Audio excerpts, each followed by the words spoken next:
Well, hello, hello, hello. Hey there, everybody. Great to see you. This is John Silvers, and welcome to Sunday with Silvers. It's great to have you here. Every Sunday, I stop in for 15, 20 minutes, and I share kind of things that are going on for me in the artistic world. Uh, things that I'm working on, music. I share music. I share some theater, some stories, some acting, and in fact, and so thank you for being here. I'm so happy that you are, and I do this every Sunday at 4 p.m. Pacific time. So come on back if you enjoy this because I'm having a great time, and it's great to see everybody. I had my first uh, acting job on film this past week. Um, I I've been the story behind all of that is that I was for many years uh, a stage actor. I stopped acting on stage about 20 years ago, largely because I really couldn't figure out why I was doing it anymore. I think that in some ways, I'm going to turn this down a little bit here.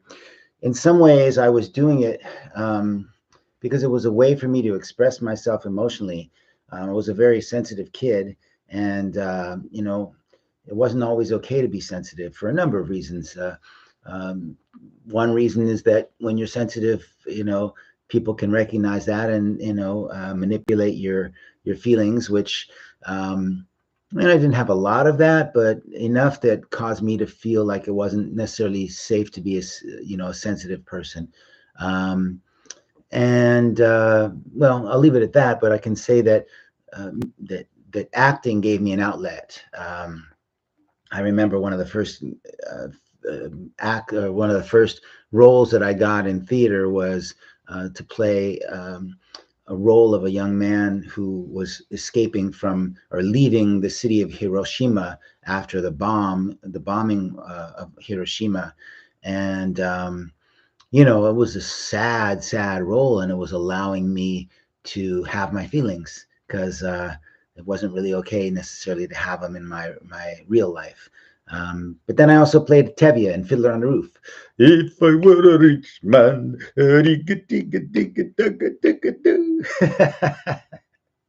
so I got to, you get to have all kinds of fun playing all kinds of different roles when you're an actor in the theater. But I got cast in my first television show. Um, it's going to air. I hope it airs anyway. I did do the role, and the funny thing is that there was no speaking in it. It was a role for a TV show called you've probably heard of it, um, History Channel. Well, that's the name of the channel anyway. And this was all about people from the past. Well, of course, it's History Channel, right? But this guy that I played was from 1499. He was part of the Spanish Inquisition. And if I don't know a whole lot about history or even the Spanish Inquisition, but this guy was not a nice guy. He his name was Diego Lucero, a real person, and he did a lot of pretty bad things. Tortured and murdered a lot of people. Why they wanted me to play that role, I have no idea. I guess I look like a murderer. I have no idea. But anyway, I don't look like a murderer, I hope. But I looked like this guy enough that they cast me in the role.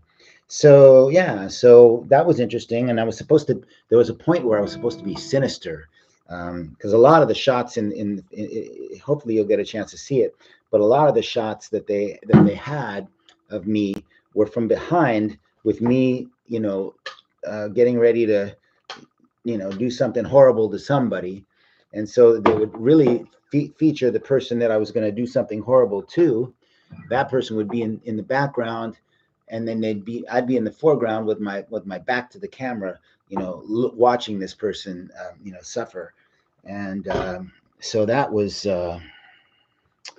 interesting. And at one point, they asked me to look sinister. Sorry, I'm messing with my footstool here for my foot when I play some guitar. So they asked me to look sinister. That was my direction.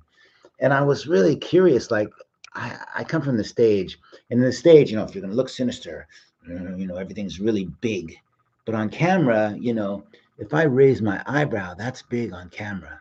So I realized that I couldn't be like, I didn't want to be like Snidely Whiplash. Yeah, nah, nah, nah. I didn't want to do something comical, because this guy was a really bad dude. He was not a good person at all. And I didn't want to like ham it up or something. I'm just not sure if I really did anything. We'll see when we when we watch it back. When I watch it back when it airs, I'm really curious to see did I actually did I look like anything was going on for me at all? Because I was really trying to tone it all down. I just hope I didn't tone it down too much. But yeah. Anyway, grateful to have the opportunity, and there's more coming up on the acting. I'll share you that journey with you.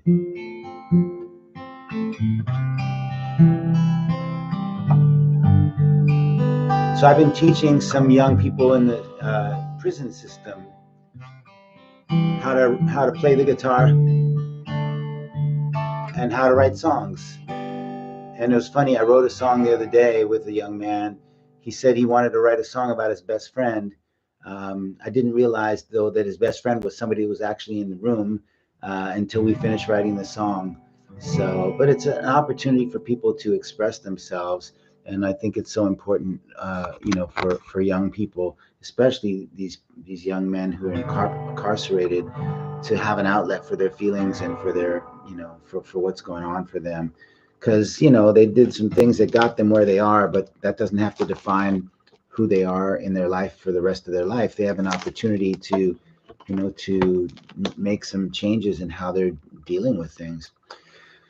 So, that being said, I wonder if I sang this song before. Well, even if I did, I'm going to do it now because I like this song.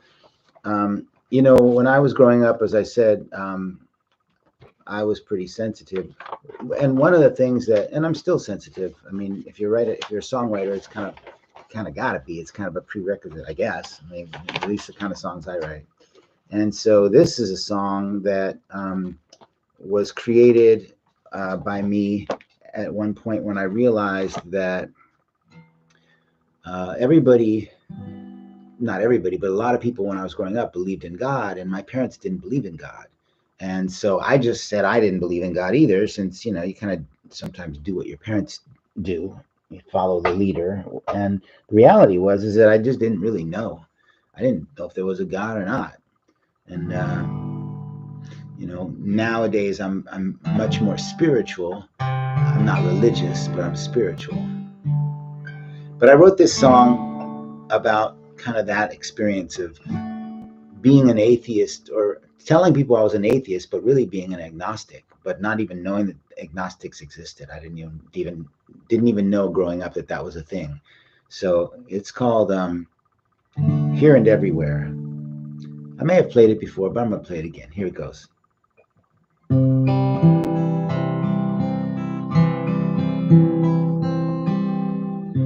When I was 10, I had a fight with a boy from down the block. He said I would go to hell 'cause I did not believe in God. But I thought, how can I believe in a thing I cannot see? And if it's true that God is here, why does it bring so much fear?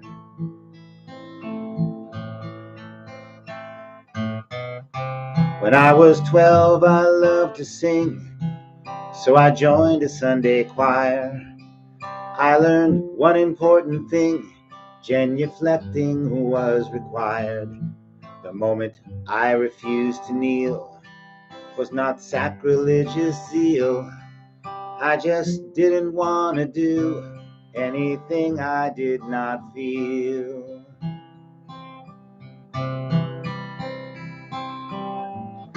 But then one desperate night I found myself in prayer, saying, okay, God, if you are really there, show you care. And God appeared everywhere. People smiling and people sharing. People loving and people caring for each other. People bearing their hearts to one another. That's all I ever needed to see, for God to be real to me.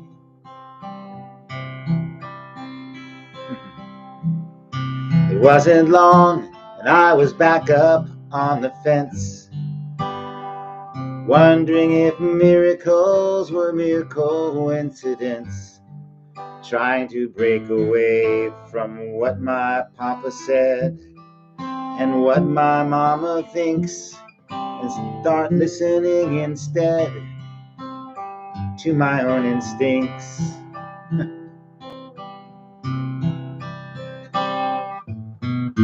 But then one desperate night I found myself in prayer, saying, okay God, if you are really there,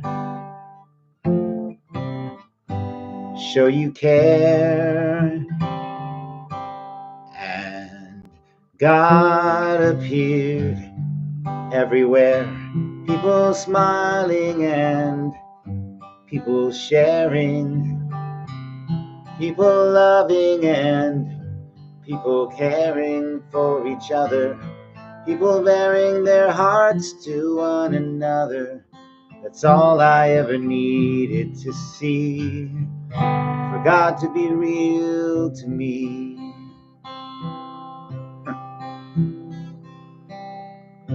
Now I see that God is not what I thought it was before, some old dude up in the sky who is always keeping score. I don't have to pass a test, 'cause I am already blessed. I just listen to my heart and I let God do the rest.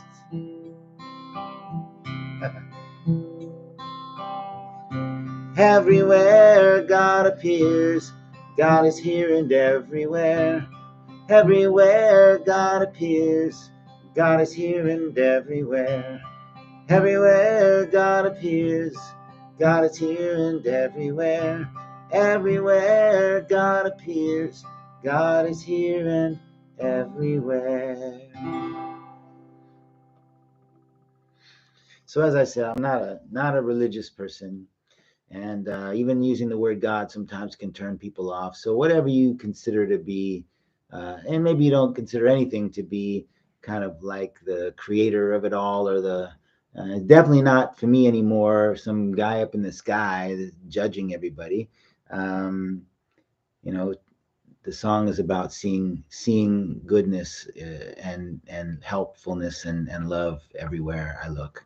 And so I'm seeing it right now as I look into this camera and I see all of you out there. I see love, I see peace, I see joy, I see beauty, I see harmony, all of these things that apparently are not okay anymore. With all the craziness going on, going into offices and ripping off, the government going into offices and ripping down signs that say, love everybody. Oh, no, don't tear that one down. I know I'm exaggerating, but really not. So anyway, this is a beautiful opportunity to spend some time with you all. And we'll play another song. Let's see, what do we got here? Well, that was Here and Everywhere. That's the name of that song. Let's see. I'm going to flip through here and find something that I haven't played yet. You know what? Let's do a fun one. This is a song that I wrote, and I hope I can play it. We'll see. I wrote this song for my wife, and it's called In the Nighttime, because I was working a lot and I wasn't able to be around except for in the nighttime. So that's where this song kind of came from. And I'm wondering if I can even play it. We'll see. We'll give it a shot. Let's see.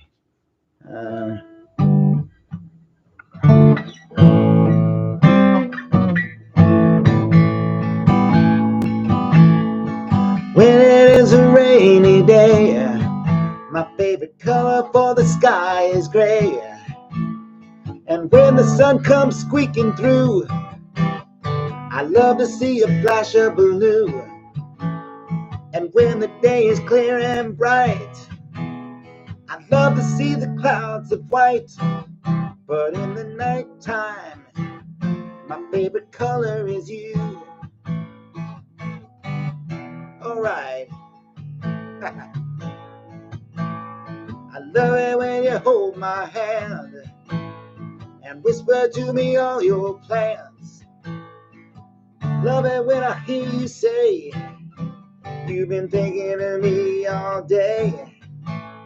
I love it when you hold me tight, 'cause honey, it feels so right. And in the nighttime, that's what I want to do. Let me give you, oh, where to go? Hey. Oh, but let me give you, oh, there we go. Here, 1, 2, 3, 4. But let me give you a little warning. I ain't no damn good in the morning. But when it comes to the middle of the night, I'll be waiting for you in the pale moonlight. All right. Let's whistle now.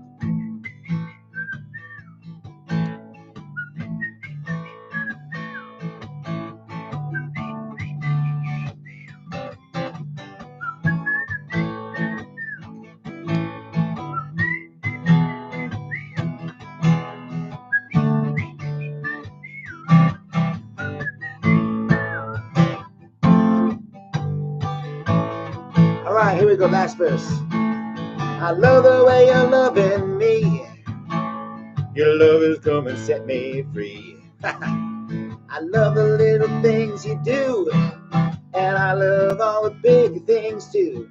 I love you, honey, more each day. And when the sun is tucked away, I love the nighttime. I love the nighttime. Oh, I love the nighttime. That's when I get to be with you.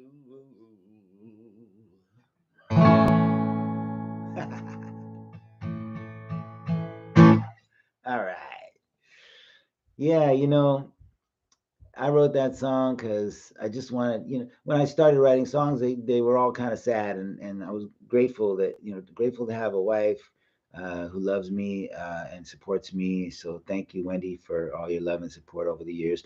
We had our 25th anniversary this past year in 2024, and that's that's a long time, 25 years, and we have a beautiful daughter who's doing so well. And just grateful to be alive, grateful for all of you here today. And yeah, things are looking great. More movie roles, more TV roles coming up. I will keep you informed as to how that's going. But things are really moving forward really well. So I'm grateful for you, grateful for life, grateful for guitars, for vocals, for songs, for babies. Love babies. Dogs. I love dogs. Cats in. I like cats. Don't get me wrong, but I'm a dog guy too. I like dogs. Anyway, saw some really cute English bulldogs yesterday at the book fair down the street from our house. They're they're like that's my impression of an English bulldog. And then one of them shook his head, and then I got covered with spit. But it was worth it. He was so cute. Anyway, it was a she. Love to all of you. See you soon. Bye now.